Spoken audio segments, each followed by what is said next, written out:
Naposema Roho Mtakatifu ni kiongozi, naomba nieleweke kwamba anatuongoza. Kuna kipindi akina Paulo walikuwa wanataka kwenda sehemu, lakini kwa sababu kule kulikuwa na hatari, Roho Mtakatifu akawakataza kwenda. Walikatazwa na Roho Mtakatifu, aliwaongoza kwamba wasiende. Lakini Filipo alipotumwa na malaika kwamba aende mpaka Gaza ambapo ni jangwa, alipofika Gaza, wakati anamuona yule towashi, Roho Mtakatifu akamwambia ambatana na hilo gari. Na alipokwenda kwenye ile gari, akakaribishwa na yule towashi. Tunaona mpaka akambatiza kwenye yale maji kwa sababu ya kuongozwa na Roho Mtakatifu.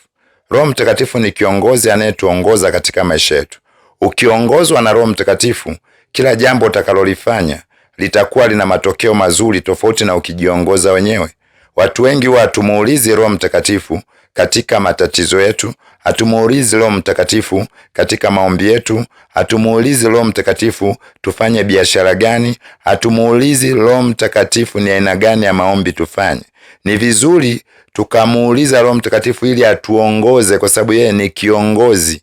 Na wale wote wanaoongozwa na Roho wa Mungu kwenye Warumi 8:14, hao ndio wana wa Mungu. Prophet Godlove, KKK Ministry, Tanzania.